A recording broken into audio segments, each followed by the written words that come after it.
사랑하는 하나님 아버지 참 고맙습니다. 오늘도 피곤하고 늦은 시간이지만 말씀을 함께 공부하기 위하여 모였습니다. 요나 말씀을 가지고 함께 은혜를 나눌 때에 우리 안에 하나님을 사랑하는 마음을 부어주시고 하나님 뜻에 순종하는 마음을 부어주시고 특별히 우리보다 더 나은 하나님을 믿지 않는 사람들이 있다는 것을 알고 겸손한 마음으로 주님 앞에 엎드릴 수 있도록 은혜를 다하여 주시옵소서. 감사드립니다. 예수님의 이름으로 기도합니다. 아멘. 네. 오늘은 우리 요나 1장인데 제가 공부하다 보니까 생각보다 할 얘기가 많아가지고 1장 전체를 하려고 하다가 1절에서 6절까지만 일단 좀 끊었습니다. 어, 저희 오늘 제목은 성난 선지자라는 내용으로 이 1장에서 6절 내용 같이 공부하도록 하겠습니다. 네, 그럼 저희 유인물 보시면서 같이 공부하겠습니다. 자, 요나서 1장 들어가기입니다. 요나서 성경 공부를 시작하면서 이 책의 주제가 뭘까 고민을 했습니다. 이 서론에서 우리가 공부했는데 이 이스라엘 백성들의 배타주의나 민족주의, 국수주의 이런 것들을 비판하기 위한 책이다. 아니면 이 니느웨가 회개하기 때문에 이방의 선교를 다룬 책이다. 아니면 요나라는 한 사람이 처음에는 불순종하지만 나중에는 하나님께 순종하게 되는 어떤 믿음의 성장 그리고 싸움에 대한 책이다. 이런 생각을 좀 하다가 1장을 딱 공부를 해보니까 그냥 그 정도 책이 아니라 훨씬 더 다양한 주제들이 있구나라는 생각을 하게 됐습니다. 그래서 요나는 심지어 각 장이 길지도 않습니다. 이제 가능한 조금 이렇게 세부적으로 조금 꼼꼼하게 살펴보면 좋겠다 싶은 생각이 들었습니다. 자, 특히 오늘 우리가 공부하게 될 요나 1장에서는 우리는 요나보다 훨씬 더 훌륭한, 이런 말 써도 될지 모르겠지만 선지자보다 훨씬 더 훌륭한 이방인 선원들을 만나게 됩니다. 오늘 메시지 중에 핵심이라고 볼 수 있는데 요나가 주는 또 중요한 메시지 중에 하나입니다. 살펴보니까 이 세상에는 훌륭한 비그리스도인들이 있습니다. 훌륭한 비그리스도인. 그런데 나쁜 그리스도인들이 또 있습니다. 이 교회를 뭐 까고 교회를 욕하고 이런 게 아니라 믿는 사람 중에 훌륭한 사람과 믿는 사람 중에 인격적으로 그렇지 못한 사람, 그리고 믿지 않는 사람 중에서 훌륭한 사람과 그렇지 못한 사람이 동시에 있습니다. 예수님을 믿지 않지만 신앙이 없지만 우리보다 때로는 더 훌륭한 사람들이 있다라는 것들을 인정할 필요가 있겠다라는 게 오늘 핵심적인 내용입니다. 자, 오늘 내용을 좀 읽어보면 요나가 하나님의 소명을 정면으로 거부합니다. 거부를 하고 나는 가지 않겠다라고 합니다. 그리고 하나님의 얼굴을 피해서 배 타고 다시스 가는 것 때문에 이 요나가 탄 배는 큰 바람과 폭풍을 만나게 됩니다. 배가 다 부서질 지경에 이르게 됩니다. 자, 그런데 이 문제의 근원인 이 폭풍우와 이 태풍을 불러온 요나는 이 배 밑바닥에서 잠자고 있습니다. 다 외면하고 신경도 안 씁니다. 그리고 지금 무슨 일이 일어나는지조차도 모릅니다. 그런데 아무 잘못 없이 이 사건에 휘말리게 된 이 선원들은 지금 이 폭풍 뒤에 뭔가 영적인 이유, 뭔가 신의 분노가 있다는 사실을 알아차립니다. 굉장히 민감한 거죠. 그리고 요나는 자고 있을 때 이들은 하나님께 기도를 하기 시작합니다. 자기 신들에게 기도를 합니다. 현실적인 방법, 종교적인 방법, 이 모두의 생명을 살리기 위해서 가진 방법을 다 동원합니다. 심지어 요나의 하나님의 이름을 부르기까지 합니다. 이방인들이 하는 일입니다. 마지막 순간에 보면 오늘 공부하게 될 마지막 끝부분에 이 배선장이 요나에게 와가지고 따지고 꾸짖습니다. 지금 당신은 우리가 죽게 된 것이 보이지 않는가? 어째서 당신은 우리가 이렇게 죽게 됐는데 전혀 신경도 안 쓰고 잠을 자고 있을 수가 있는가? 내가 보니까 당신은 믿음이 있는 사람인 것 같은데, 신앙이 있는 사람인 것 같은데, 종교를 가진 사람인 것 같은데, 어째서 당신의 신에게 우리의 생명을 위해서 기도하지 않는가? 당신의 믿음을 사용하지 않는가? 그래서 어떤 목사님이 이 본문을 가지고 세상이 교회를 꾸짖고 있다 이런 설교를 했다고 하더라고요. 우리는 믿지 않는 사람들하고 사실상 이 세계라는 같은 배를 타고 있습니다. 한 배를 타고 있습니다. 하나님의 교회는 그런데 때때로 이 세상에서 벌어지고 있는 문제나 어떤 심각한 오염이나 어떤 악에 대해서 등을 돌리고 무관심하게 깊은 잠에 빠져 있고 하나님을 알지 못하는 사람들 중에서 이 세상의 문제나 악이나 이 세상의 환경이나 이 세상의 재앙을 없애기 위해서, 치유하기 위하여, 회복하기 위하여 열심히 일하면서 잠자고 있는 교회를 깨우는 것들을 종종 보게 됩니다. 여기는 나와 있지 않지만 성경에서는 이런 것들을 일반 은총이라고 부릅니다. 일반 은총. 예수님을 믿지 않지만 하나님께서 주신 선물들을 일반 은총이라고 합니다. 지혜나 사랑이나 희생정신이나 이타심이나 함께 살아가고자 하는 마음, 영적인 민감성, 이런 것들이 분명히 존재합니다. 오늘 우리가 함께 공부하면서 하나님을 믿지 않는 사람들에게도 주어진 이 일반 은총, 그리고 그 사람들이 가지고 있는 지혜나 사랑을 존중하고 배울 수 있기를 바랍니다. 그리고 요나는 보면 자기들만 구원을 받아야 된다고 생각을 하거든요. 우리 신앙도 때때로 그런 것 같습니다. 우리 자신이 구원을 받게 되는 어떤 개인적인 그런 신앙, 사적 믿음이라고 하는데, 그것을 넘어서 우리와 같은 배를 타고 있는 모든 사람들을 위한 어떤 공공의 선, 이익, 이런 것들을 위해서 우리의 믿음을 사용할 수 있기를 바랍니다. 자, 그러면 오늘 길지 않은 말씀이기 때문에 우리 요나서 1장 1절에서 6절까지 말씀 우리 한 절씩 번갈아 가면서 한번 읽어보고 공부를 시작하겠습니다. 요나서 1장 1절에서 6절입니다. 여호와의 말씀이 아미떼의 아들 요나에게 임하니라. 이르시되 너는 일어나 저 큰 성읍 니느웨로 가서 그것을 향하여 외치라. 그 악독이 네 앞에 상달되었으니. 그러나 요나가 여호와의 얼굴을 피하려고 일어나 다시스로 도망하려 하여 욥바로 내려갔더니 마침 다시스로 가는 배를 만난지라.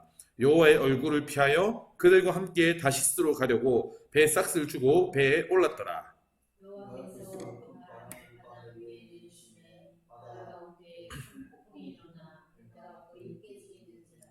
사공들이 두려워하여 각각 자기의 신을 부르고 또 배를 가볍게 하려고 그 가운데 물건들을 바다에 던지니라.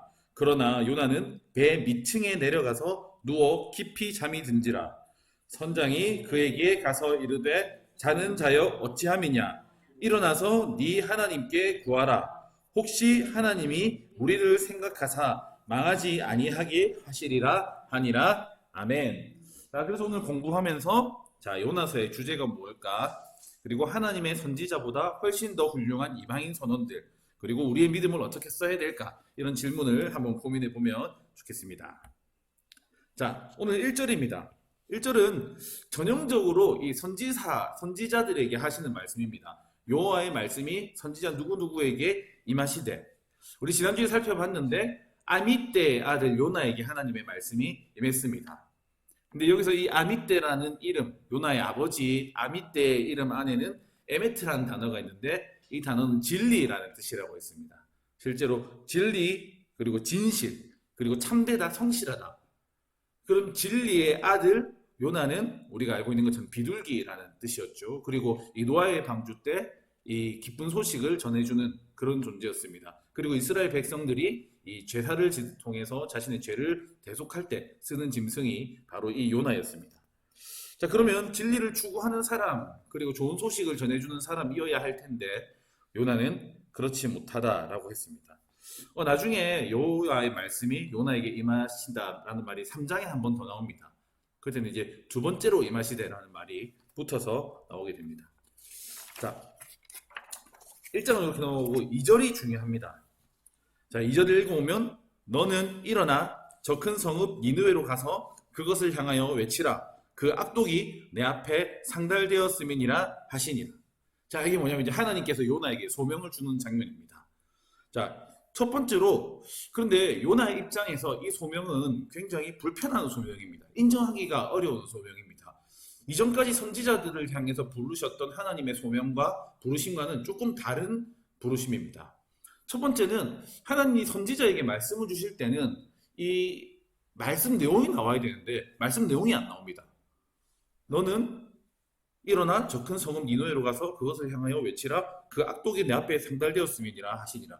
자, 뭘 외칠까요? 물어보는데 외쳐야 될 내용이 없습니다.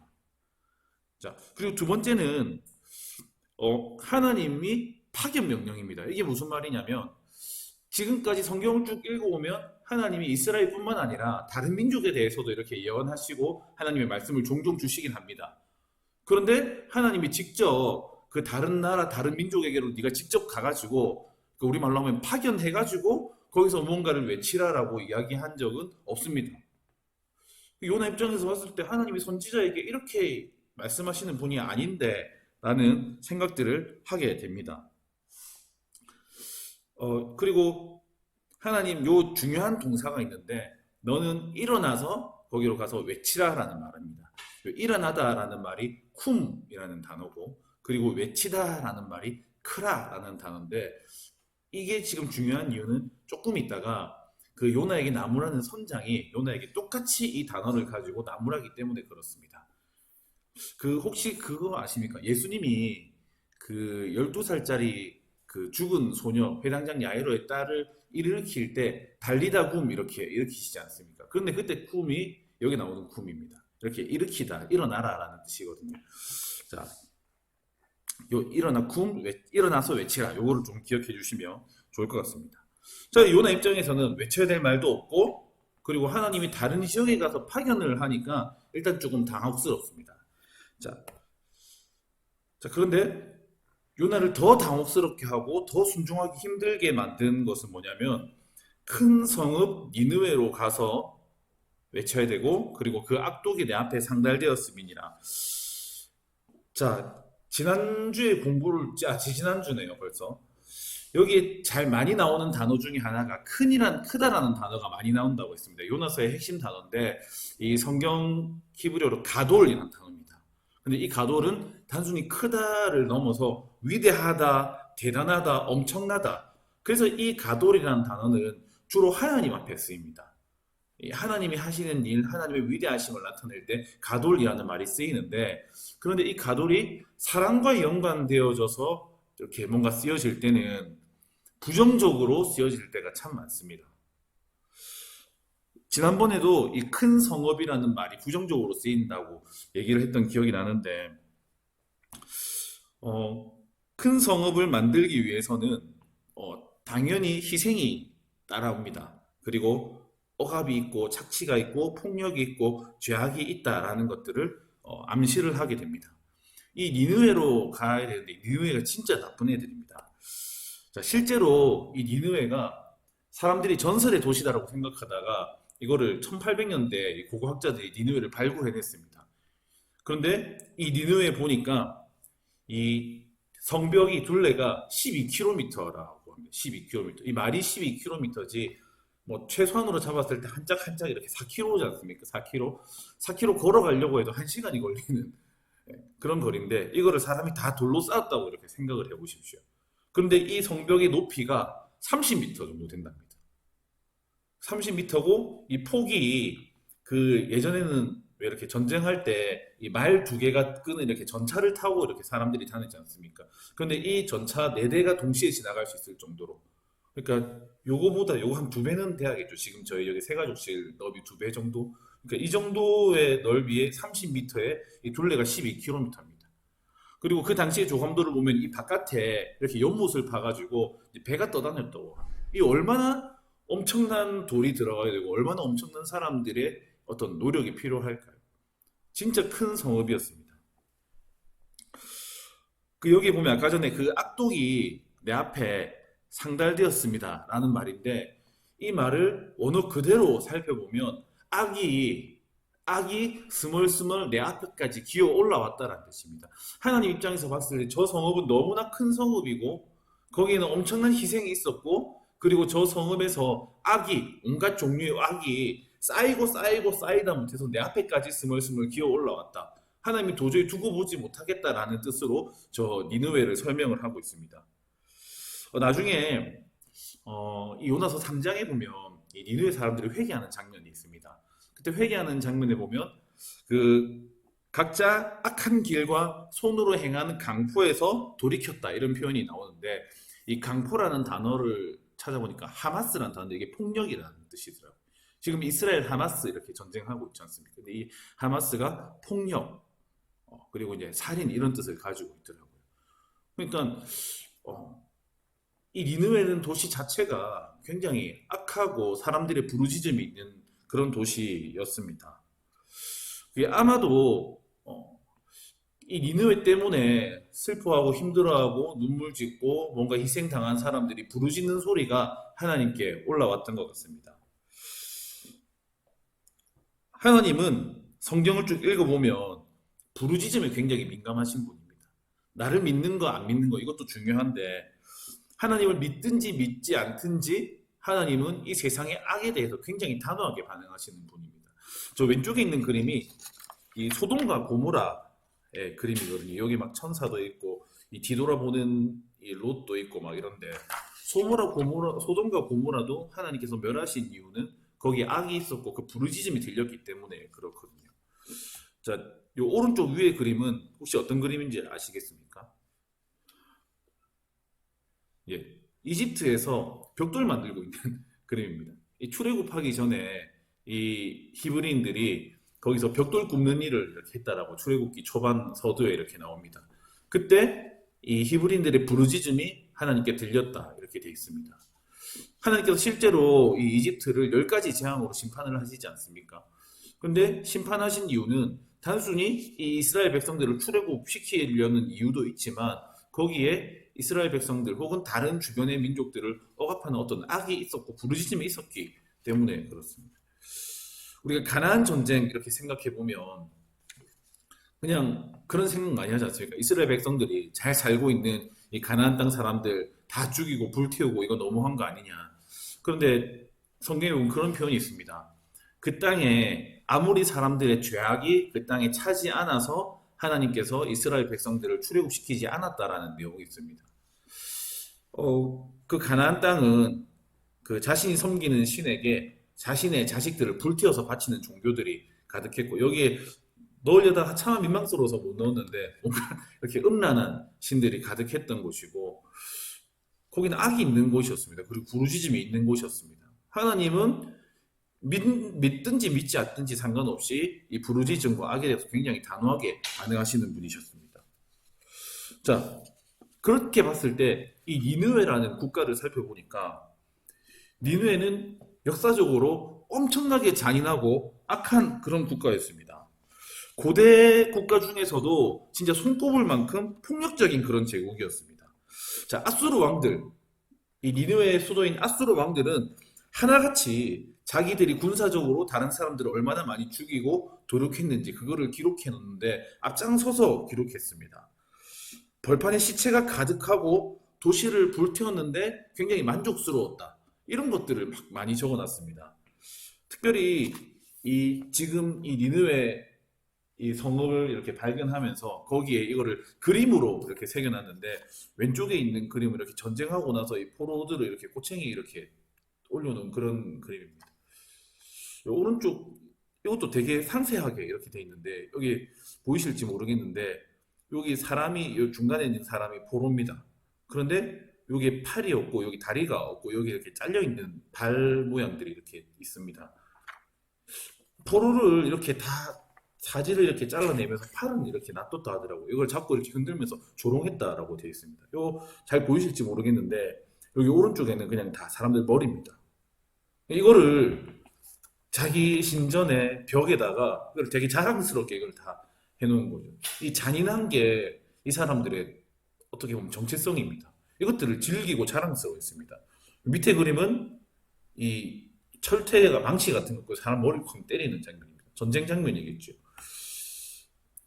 니느웨는 엄청 많습니다. 뭐 간단하게 얘기하면 왼쪽에는 이렇게 사람 가죽을 이렇게 막 잡아 당겨가지고 벗기는 그런 장면이고 오른쪽에는 또 사람 또 머리를 또 이렇게 베고 있는 장면, 왼쪽에는 그 머리를 쌓아둔 장면, 그리고 또 이제 오른쪽 밑에는 그 머리를 이렇게 들고 이렇게 행진하고 있는 장면입니다.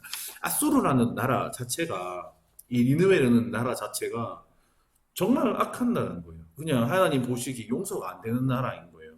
자, 그래서 주변국에서 봤을 때 이 아수르라는 나라의 별칭이 테러 국가였답니다. 테러 국가. 잔인과 폭력. 자, 하나님이 니느웨에 요나를 보내신 이유는 니느웨 사람들이 하나님을 믿지 않아서 이 사람들을 개종시키려고 보낸 게 아니라 이 니느웨에 악이 가득했기 때문에 그렇습니다. 자, 그러면 이제 요나 입장에서 이 부르심이 말이 안 되는 이유는 하나님이 그 땅에 선지자를 보내신다는 것 자체는 사실은 가능성이 작긴 하지만 어떤 회개 그리고 용서 이런 것들을 사실 염두에 둔 행위거든요. 진짜 악한 나라라면 그냥 그대로 밀어버리고 심판하셔야 되는데 선지자를 보낸다는 것 자체가 어떤 용서를 염두에 둔 그런 장면이기 때문에 이런 애들은 심판하고 다시는 이 땅에 발붙이지 못하도록 해야 정의로운 것인데 왜 나를 저런 악한 곳에다가 보내십니까? 라는 게 어떻게 보면 요나의 질문일 수가 있습니다.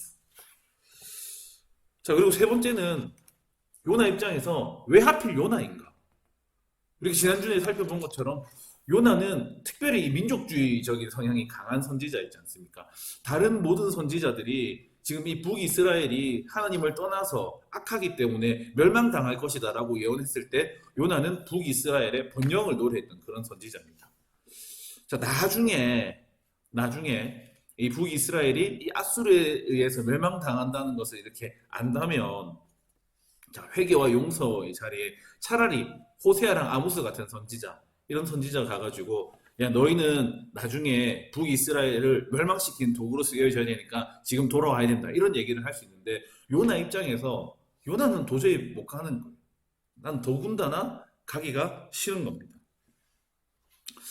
요걸 보면서 어떤 목사님이 이런 얘기를 했다 하더라고요. 그 2차 세계대전이 한참 일어나고 있을 때 저 독일 베를린 거리 한가운데 이 유대인 랍비를 보내가지고 지금 나치 독일이 거기서 막 이렇게 점령하고 있는 그 베를린 한가운데서 당신들 지금 잘못하고 있다고 회개하라고 그렇게 외치는 거랑 지금 요나가 가는 거랑 똑같은 상황이라고 하더라고요. 돌아오겠습니까? 안 돌아올 거거든요. 그리고 이 말소리가 들리긴 들리겠습니까? 아니면 이 랍비가 거기 갈 생각을 할까요? 지금 자기의 민족들이 다 죽고 있는 걸 보고 있는데 용서하고 싶은 생각이 들까요? 안 될 겁니다.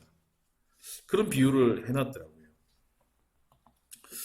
어쨌든 요나 입장에서 충분히 이해가 됩니다. 아, 이 소명이, 이 부르심이 자기 입장에서는 도무지 용납이 안 되는 부르심이구나 라는 것들을 좀 생각을 하게 됩니다.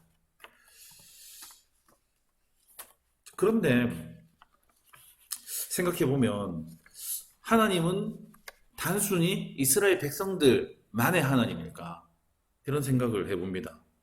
중동 땅에 조그만 나라, 이스라엘만의 하나님인가? 사실 하나님은 온 세상의 주관자이고 이 니느웨의 하나님도 되시고 저 가나안의 하나님도 되시고 이집트의 하나님도 되시는 분이 아닌가? 자, 다른 나라를 다른 민족을 향한 하나님의 메시지, 특별히 하나님께서 심판을 베푸시겠다. 그러니 회개하고 죄악에서 떠난다면 하나님이 용서해 주겠다라는 이 메시지는 이스라엘 백성들을 향한 메시지가 아닐까 이런 생각들을 해봤습니다. 많은 나라의 하나님께서 메시지를 전하시는데 그 메시지가 그 나라에 직접 전해졌던 경우는 이 니느웨의 경우 말고는 없습니다. 이스라엘 백성들에게 이집트가 멸망할 거다. 이스라엘 백성들에게 에돔이 멸망할 거다. 이스라엘 백성들에게 모압과 암몬이 멸망할 거다. 왜냐하면 그들이 악하기 때문에 그렇다. 이 말은 뭐냐면 나는 모압이라고 해서 멸망시키는 하나님이 아니라 암몬이라고 해서 멸망시키는 하나님이 아니라 이집트라고 해서 멸망시키는 하나님이 아니라 악하고 돌아오지 않으면 멸망시키는 하나님이다. 지금 너희가 멸망당하는 이유는 똑같다. 너희가 하나님을 향해서 악하고 돌이키지 않고 하나님의 뜻에 따르지 않으면 너희는 저 나라들처럼 멸망당할 거다. 그래서 다른 나라들에게 주는 메시지는 이스라엘 백성들을 향한 하나님의 메시지입니다. 저 니느웨에 가서 회개하라고 외쳐라. 이거는 이스라엘 백성들한테 회개하라라는 이야기입니다. 사실은 이스라엘 백성들이 들어야 되는 거죠. 그런 입장에서 요나는 납득이 되지 않았기 때문에 도망을 칩니다. 우리 3절 한번 읽어볼까요? 3절. 우리 3절 말씀 우리 같이 한번 읽어보겠습니다.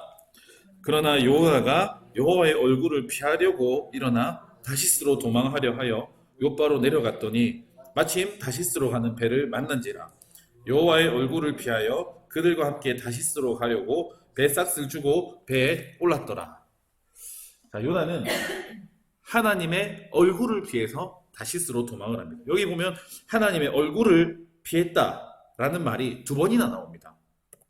요 3절 보면 여호와의 얼굴을 피하려고, 그리고 빨간색으로 된 부분 보면 여호와의 얼굴을 피하여 라는 말이 두 번이나 나옵니다. 성경에 보니까 여호와의 얼굴을 피한 사람이 나오더라고요. 제일 먼저 피한 사람이 아담이었습니다. 아담이 범죄하고 나서 아담이 여호와의 낯을 피하여 불숲에 숨은지라 이렇게 되어 있습니다. 그리고 나서 또 여호와의 낯을 피한 사람을 보니까 가인이더라고요. 가인이 동생을 죽이고 나서 이 하나님께 표를 받고 나서 이 여호와의 낯을 피해서 이렇게 도망가는 그런 모습들을 보게 됩니다.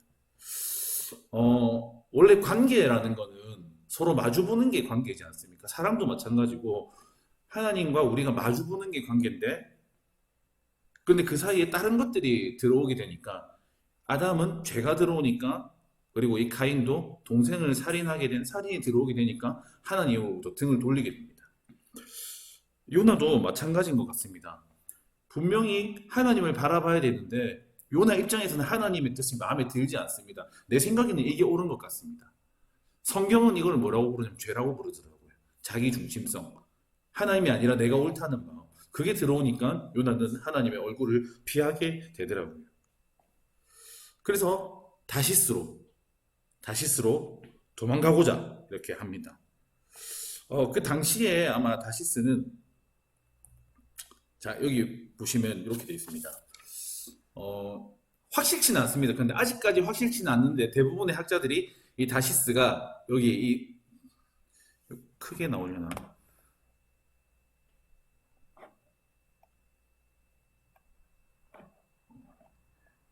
여기에 요 스페인 끝에 여기에 그 당시의 명칭으로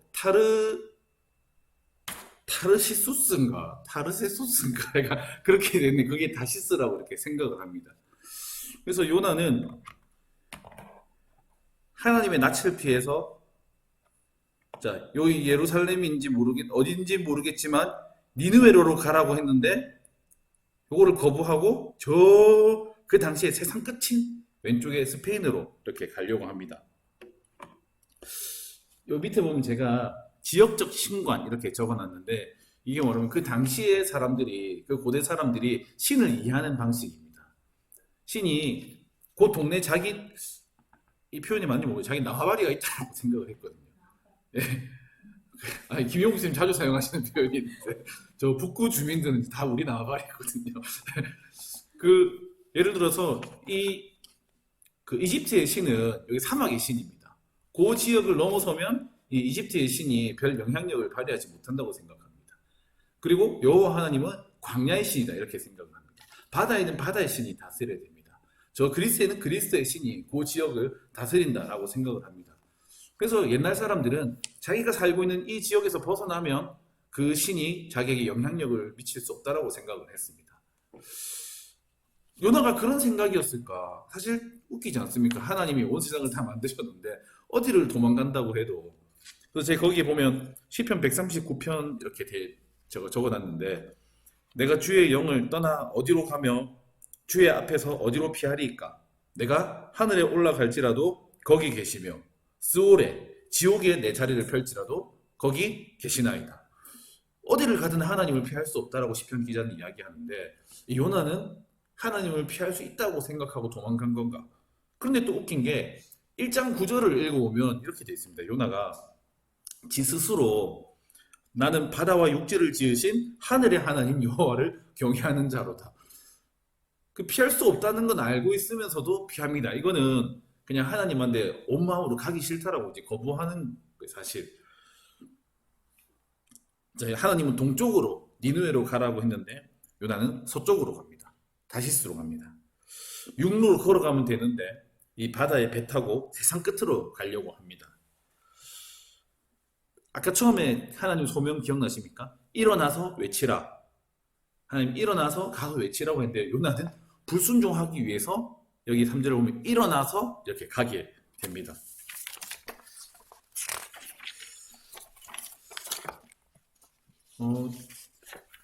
요거는 다음에 또 한번 생각해 볼 텐데, 근데 아직까지는 요까지만 읽으면 요나가 왜 도망가는지는 사실 이해가 되지 않거든요. 이렇게 다 풀으니까 어느 정도 유추할 뿐이지. 근데 4장에 보면 나중에 요나가 진짜 그렇게 얘기합니다. 여호와께 기도하여 이르되 여호와여 내가 고국에 있을 때에 이러하겠다고 말씀하지 아니하였나이까. 그러므로 내가 빨리 다시스로 도망하였사오니 주께서는 은혜로우시며 자비로우시며 노하기를 더디하시며 인애가 크시사 뜻을 돌이켜 재앙을 내리지 아니하시는 하나님이신 줄을 내가 알았음이니이다. 요나는 내가 니느웨로 가게 되면 하나님께서 그 나쁜 놈들을 용서해 줄 것을 알았습니다. 확신했습니다. 그래서 도망갔습니다. 이렇게 지금 하나님께 나중에 따지는 거거든요. 그래서 우리는 지금 요나가 왜 도망치는지 알 수가 있는데 굉장히 이게 아이러니입니다. 아이러니. 왜냐면 대부분의 선지자들은 이스라엘 백성들한테 돌아오라 회개하라 외치는데 얘들은 회개를 안 합니다. 그것 때문에 힘들어하고 마음 아파하고 고생하고 수고하다가 하나님 이거 못하겠습니다. 번아웃 됩니다. 그 보고 이스라엘 백성들 목이 곧은 백성이라고 표현하지 않습니까? 그런데 반면에 이 요나는 하나님께서 저 이방인들을 반드시 용서하실 것이다. 제대로 회개할 것이라는 확신을 가지고 거기에 가지 않습니다. 요나는 굉장히 편협합니다. 저희들의 회복을 원하지 않습니다. 재앙이 임해야 된다고 생각을 합니다. 하나님의 은총과 회복은 이스라엘 백성들의 것이라고 여깁니다. 그때 만일에 이때 니느웨에 요나가 가지 않았다면, 그러면 이 앗수르가 회개하지 않았다면, 하나님의 심판이 일어났더라면, 그래서 이 앗수르가 멸망했더라면, 그러면 얘네에 의해서 이스라엘도 멸망하지 않았을 수도 있기 때문에 지금 이 요나가 가는 거는 굉장히 아이러니하고 굉장히 역설적이고 어쨌든 그렇습니다. 그래서 이 니느웨가 회복된다라는 것 자체가 그렇게 쉬운 문제는 아닌 것 같습니다. 그럼에도 불구하고 가야 되는 거. 가서 웬만한 선지자는 가서 전한다고 해도 쟤들이 회개할까? 이런 의구심이 들 텐데 우리 사랑하는 우리 민족은 아무리 회개하라고 외쳐도 회개하지 않고, 그런데 저 나쁜 이방인 놈들은 회개하라고 말하면 회개할 거기 때문에 안 가겠다. 굉장히 역설적입니다. 자, 그래서 도망치는 선지자, 하나님을 도망칩니다. 그런데 이제 공부하다 보니까 이 팀 켈러 목사님이 이 방탕한 선지자라는 이렇게 책을 쓰셨는데 이 요나에 대한 이야기거든요. 그 공부하면서 그 도움을 많이 받고 있는데 이 하나님의 얼굴을 피해서 도망가는 두 가지 방법이 있다라고 이렇게 하더라고요. 하나는 진짜 그냥 종교를 떠나는 거예요. 온갖 나쁜 짓 하고 도덕적으로 엉망진창으로 살고 술 취하고 뭐 음란하게 살고 그냥 하나님을 떠나는 거예요. 완벽하게 불순종하는 겁니다. 근데 또 한 가지 방법은 완벽하게 순종하는 거예요. 종교적으로 도덕적으로 흠이 없이 살려고 하고 말씀대로 살려고 하고 기도하려고 하고 내가 다 할 수 있다. 그러니까 하나님 내가 원하는 대로 내가 뜻하는 대로 그렇게 하나님 존재해야 된다. 라고 하는 게 하나님을 또 떠나는 방법이라고 하더라고요. 요거를 그 누가복음에 나오는 그 탕자 이야기로 이렇게 했습니다. 이 첫 번째 큰아들은 아버지에게 완전하게 순종함으로 아버지를 떠난, 그리고 아버지를 사랑하지 않지 않습니까 나중에.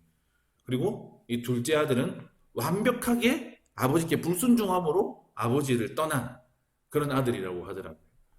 그러면서 이 목사님이 재밌는 말을 했는데 요나는 처음에 이 둘째 아들의 모습으로 하나님을 떠나고, 그리고 마지막에 보면 이 니느웨가 회개하고 돌아오는 장면을 보면서 심통을 내는 큰아들의 모습으로 하나님을 떠나고 있다. 요나는 하나님을 완벽하게 두 가지 모습으로 떠나고 있다. 이런 이야기를 했습니다.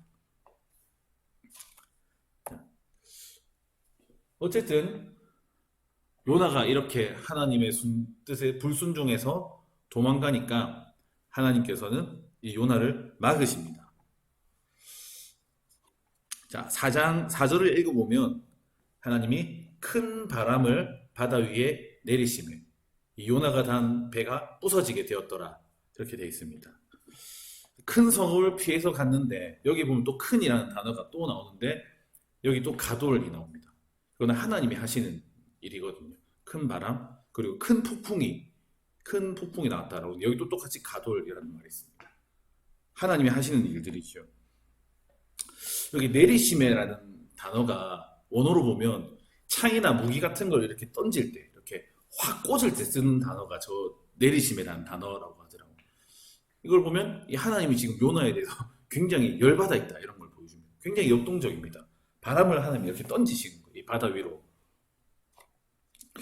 하나님이 온 세상을 자연 만물을 주관하시는 분이다. 이거를 보여주는 동시에 지금 하나님의 분노를 드러내 보여주는 그런 장면입니다.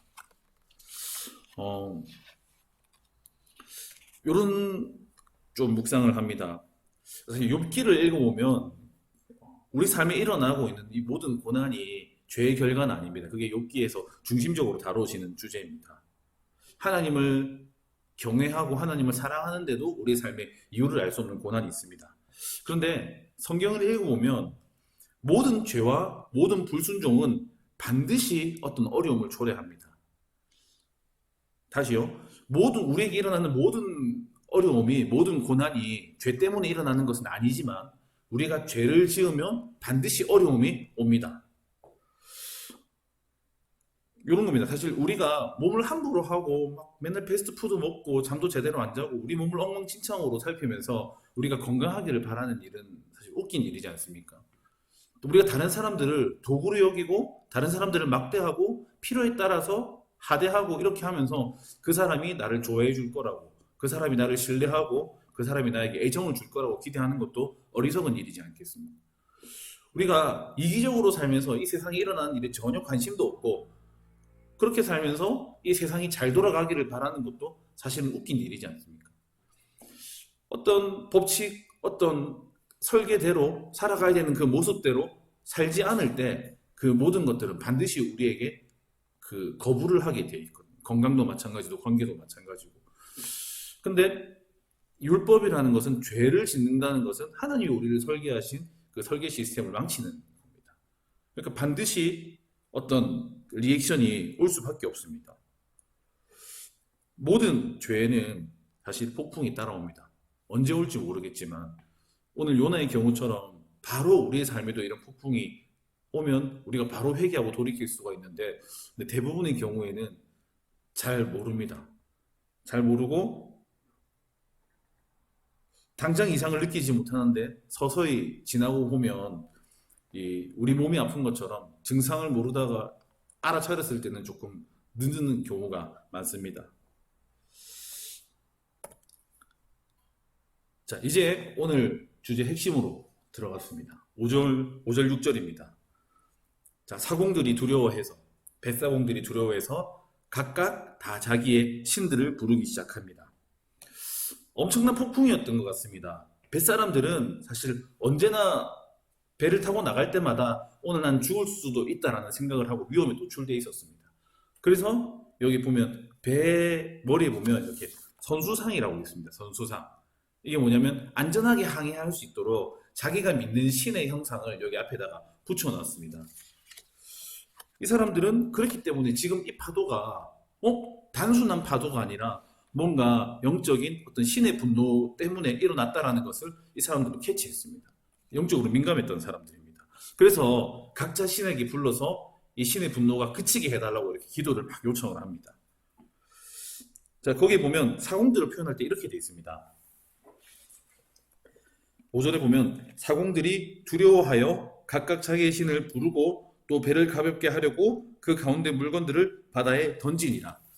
이거를 실제로 읽어보면 사공들은 두려워했다. 그리고 사공들은 자신의 신들을 불렀다. 그리고 사공들은 배를 가볍게 하려고 물건들을 던졌다. 그리고 사공들이 했던 일들이 쭉 열거가 되어 있습니다. 그리고 나서 반면에 요나는 배 깊이 들어가서 잠을 자고 있었다. 이 사공들의 행동이랑 이 요나의 행동을 이렇게 딱 대비시켜가지고 의도적으로 설명을 하거든요. 자, 이 사공들은 배를 위해서 그리고 배에 탄 사람들을 위해서 살리기 위해서 최선을 다합니다. 어떻게 애를 썼는지 이렇게 표현하고 있습니다. 원래 배는 물건을 버리게 되면 조금 위험합니다. 왜냐하면 배는 무게중심이 이렇게 흔들리고 무게중심이 낮은 곳에 있어야 배가 안 넘어지는데 그래서 일부러 배 밑에 물을 채우거나 배 밑에 제일 밑바닥에 짐을 해서 배가 흔들리지 않게 하는데 지금 물건을 바깥에다 버렸다는 것은 지금 마지노선 극약 처방입니다. 지금 어찌할 수 없, 도리가 없을 때 물건들을 다 던진답니다. 지금 현실적인 방법, 자기들의 경험적인 방법, 그리고 종교적인 방법으로 이 배를 구하기 위한 모든 행동들을 지금 이 선원들은 다 하고 있습니다. 자, 그런데 요나는 깊이 잠이 들었습니다. 사실 이 모든 문제의 원인이 요나인데 요나는 아무것도 안 하고 잠이 들어 있습니다. 그렇게 표현하더라고요. 이 요나가 잠자는 것은 사실 이 현실의 문제를 도피하기 위한, 등을 돌리기 위한, 하나님의 소명에 등을 돌린 것처럼 지금 자신에게 일어나고 있는 문제에 등을 돌리기는 그런 잠이다.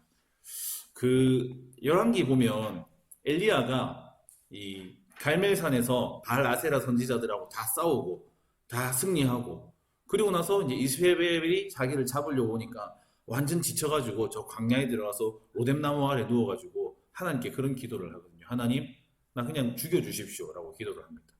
사실 이제 도피하고 외면하는 거예요. 더 이상 못하겠다라는 건데 이 요나가 잠자는 것도 마찬가지입니다. 지금 저 밖에서 난리가 나고 있는데 요나는 잠을 잡니다. 다른 사람들은 이 하나님의 이름을 기도하라고 요나한테 요청까지 하는데 요나는 편협합니다. 다른 이방 선원들이 훨씬 더 열려 있는데 요나의 마음은 닫혀 있습니다. 예전에 그 어떤 절에서 크리스마스 때 이렇게 플랜카드를 이렇게 다 걸어가지고 이 아기 예수님의 탄생을 축하합니다. 이렇게 절에서 플랜카드를 걸었습니다. 되게 이제 이 절은 굉장히 마음이 열려 있구나 했는데 이제 교회는 안 그렇다 하더라고요. 네, 우리는 굉장히 사실 마음이 조금 좁습니다. 자, 선장이 요나에게 다그칩니다. 자는 자여 어찌함이야? 일어나서 내 하나님께 구하라. 이게 하나님이 요나에게 주셨던 말씀과 동일한 말입니다. 일어나서 외치라. 그리고 일어나서 구하라. 요나는 까먹고 있었는데 저 말도 안 되는 이방인 선장을 통해서 다시 하나님의 말씀을 듣게 되는 거죠. 하나님의 교회는 사실 지금 이 세상으로부터 등을 돌렸습니다. 깊은 잠에 빠져 있습니다. 그리고 하나님이 지금 무슨 일을 하고 있는지 알지도 못합니다. 이방인 선원들이 열심히 기도하는 동안에 요나는 하나님의 이름조차 부르지 않습니다. 도리어 하나님을 알지 못하지만 지금 내가 이 어려운 상황에서 뭘 해야 되는지 바르게 알고 행동하고 있는 사람들이 지금 교회를 깨우고 있습니다. 요나를 깨우고 있습니다. 자, 그리스도인들이 우리 소금이라고 하고 그리스도인들이 빛이라고 하는데 세상은 계속 어두워집니다. 별로 밝아질 기미가 없습니다.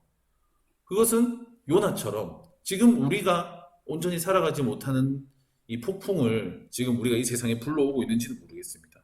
세상 사람들은 이 문제에 대해서 해결해 보려고 최선을 다하고 있는데 우리는 이 세상이 어떻게 되든지 말든지 어차피 죽으면 천국 가니까 상관없다라는 태도로 지금 깊은 잠에 빠져서 이 세상으로부터 등을 돌리고 있는지도 모르겠습니다.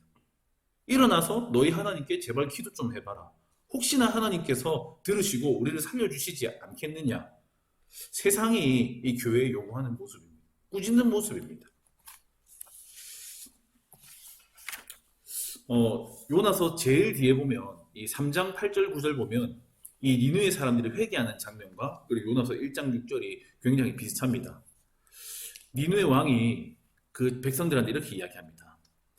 사람이든지 짐승이든지 다 굵은 베옷을 입을 것이요 힘써 하나님께 부르짖을 것이며 각기 악한 길과 손으로 행한 강포에서 떠날 것이라.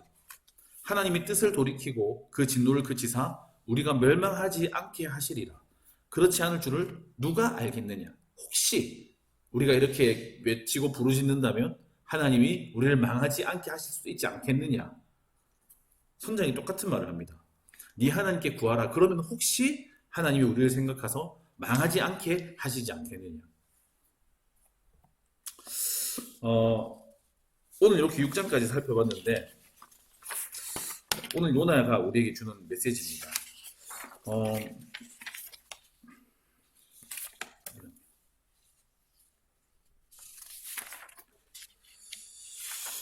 우리가 살고 있는 세상에서 대부분의 경우에 우리가 사는 삶 속에서 삶의 폭풍들이 있습니다. 근데 이제 이런 것들은 우리가 뭐 크게 잘못해서라기보다는 문제 많은 세상에서 살아가다 보니까 당연하게 이렇게 따라오는 그런 재난일 때가 있습니다.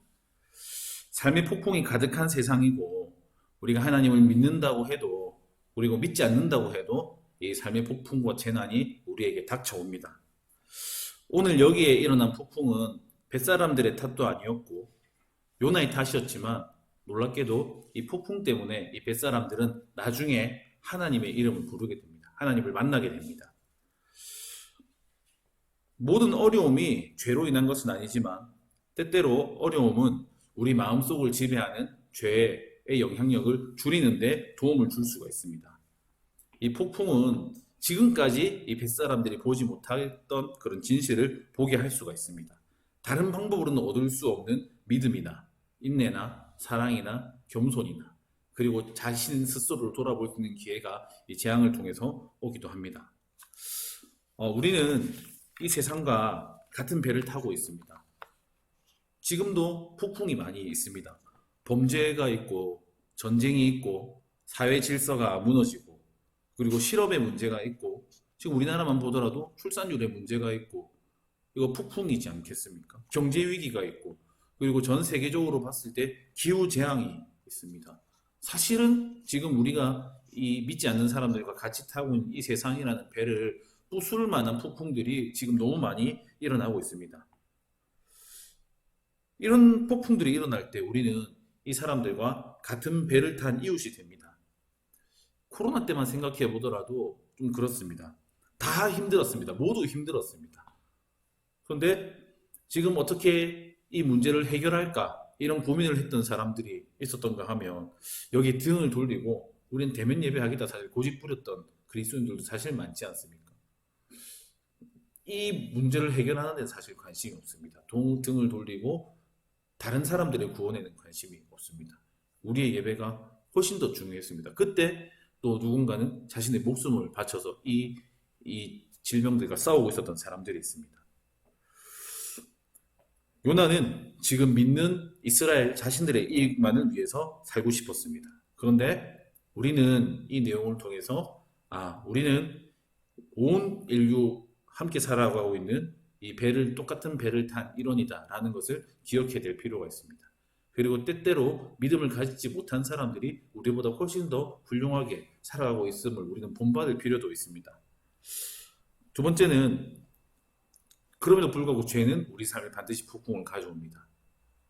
불순종은 폭풍을 가져옵니다. 하지만 그 안에서 하나님은 일하십니다. 오늘 우리가 언급하고 넘어가지는 않았지만 요나가 욥바라는 항구에 내려갔을 때 거기에 마침 다시스로 가는 배가 있었다고 되어 있습니다. 하나님은 요나의 불순종 속에서 하나님 일하고 계셨습니다. 바다에 가서도 하나님이 큰 바람을 던지셨습니다. 그리고 나서 이방인들이 돌아오게 만들고 요나는 니느웨로 보내십니다.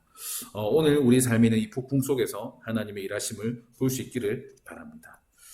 우리 마지막으로 오늘 마지막에 선장이 했던 요나이가 했던 이 1장 6절 말씀 우리 같이 한번 읽어보고 오늘 수업 마무리하면 좋을 것 같습니다. 우리 함께 읽어보겠습니다. 선장이 그에게 가서 이르되 자는 자여 어찌함이냐 일어나서 내 하나님께 구하라. 혹시 하나님이 우리를 생각하사 망하지 아니하게 하시리라 하니라. 아멘. 네. 오늘 이 내용으로 같이 쭉 또 공부했는데 다음 주에는 요나 1장 7절부터 우리 마지막 절까지는 아니고 16절까지입니다. 사실 17절이 그 다음에 있는 2장이랑 연결되기 때문에 마지막 장까지 1장을 읽어주시면 좋을 것 같습니다. 이제 요나가 이제 바다에 던져지는 장면인데 이 하나님은 바다 위에 이 바람을 던지셨고 그리고 이 선원들은 바다에 요나를 던지게 됩니다. 다음 주에 바다에 던져진 요나 같이 공부하면 좋을 것 같습니다.